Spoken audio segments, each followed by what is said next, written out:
30 times.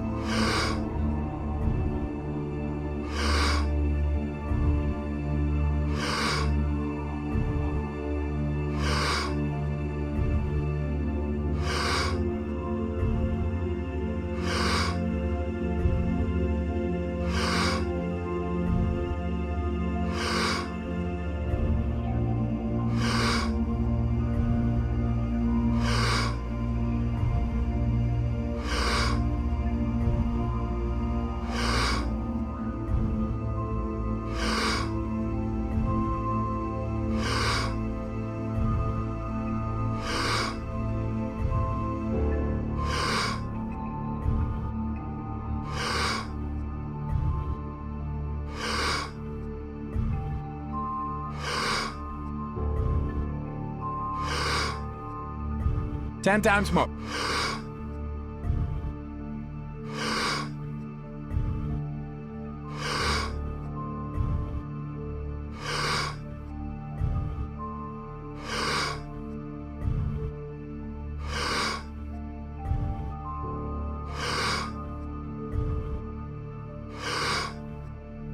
Two times more. Letting go and stop. But you were a professional athlete, you've been successful in other regimes of life, but it still feels like effort, right? Yeah. And so, but that effort is because two things are happening. One is adrenaline, epinephrine is being released, so it doesn't feel great. It's not fun. It's like, And then, and in addition to that, by bringing focus to something, you're recruiting a neuromodulator called acetylcholine, which is the molecule of focus. Now, it's important. Which takes energy and effort. It takes energy and effort. You feel it in your body and in your brain. And it tends to highlight, acetylcholine will highlight the areas of your brain that are active during that learning phase when the teacher's talking or you're talking and making that effort. It's paying attention to how you're moving your mouth, what it sounds like to you, feedback cues. And it's marking those brain areas for change. And then later, when you sleep, or when you work out, or when you're having a conversation with somebody, that's actually when the brain changes occur. So not during the actual activity. That's right. It's when you're not doing the activity, resting or recovering, when it starts to expand, or that's when right. it starts to it's grow. So neuroplasticity, which is the brain's ability to change in response to experience, and is the main way in which we go from deliberate action, duration path outcome stuff, to reflexive action and thought. That process has two parts. One is the trigger, which is in adults is triggered by focus and attention and even a heightened state of agitation. The more frustrated you feel, the more you're actually triggering learning. It's saying this is important, this is important. Because the brain just wants to do whatever it wants to do. It needs to cue itself to, oh, this must need to change. And then the second part is deep relaxation, meditation.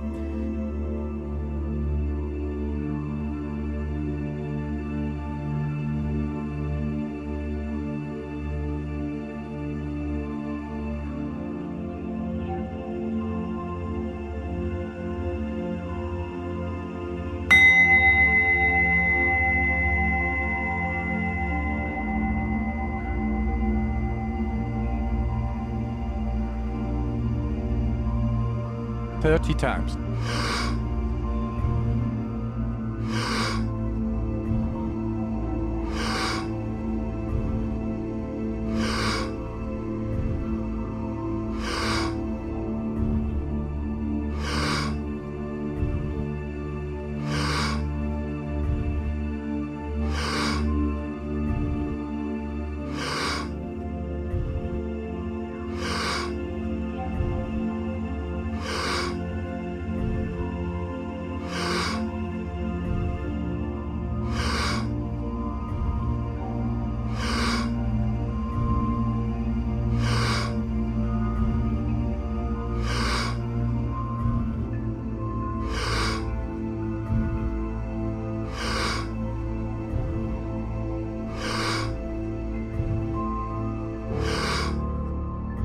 Ten times more.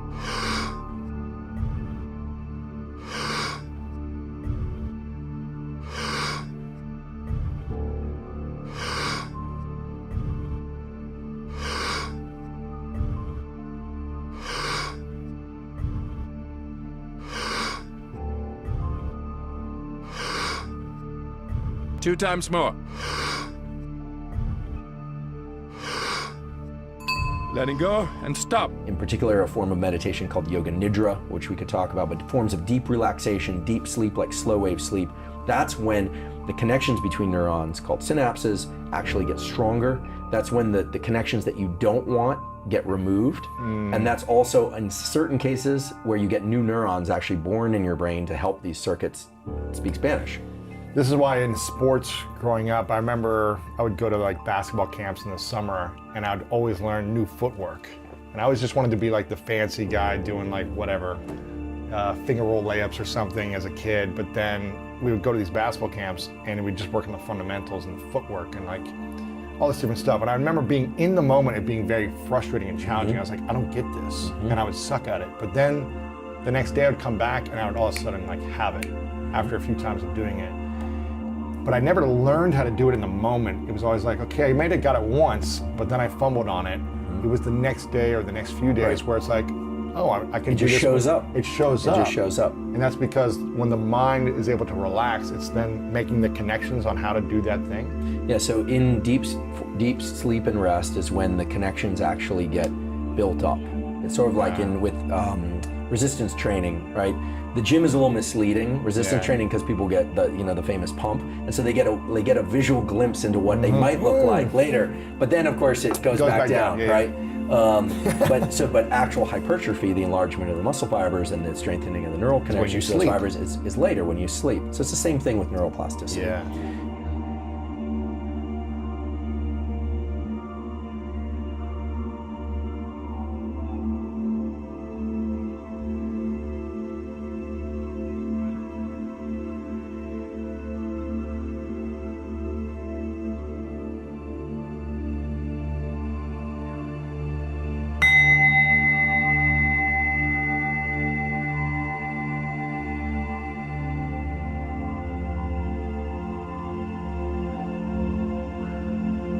Thirty times.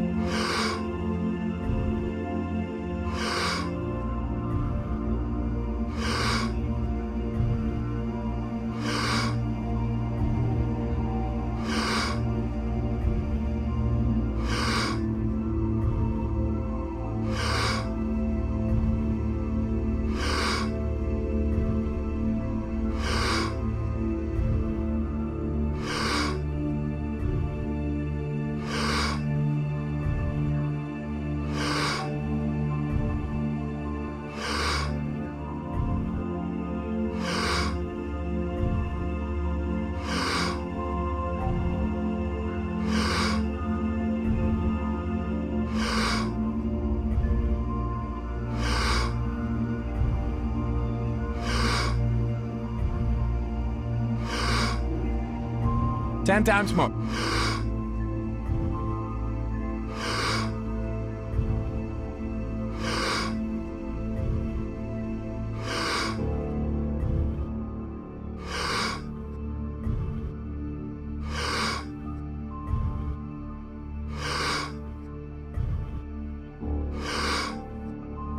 Two times more.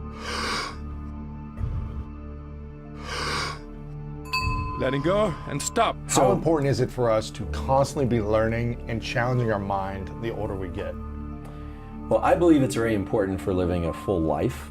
And my hero in this, two heroes actually, is I would say Richard Feynman, the great physicist, who had a very playful attitude about learning.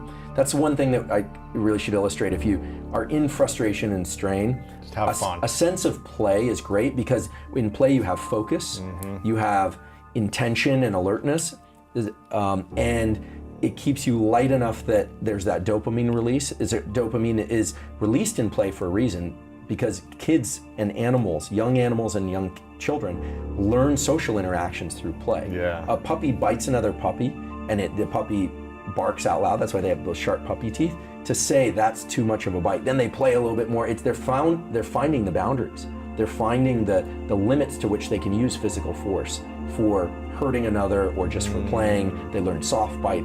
Play in animals is an ancient form of sampling these neural pathways. And as adults, we tend to be more demanding of ourselves. We don't tend to embrace as much play.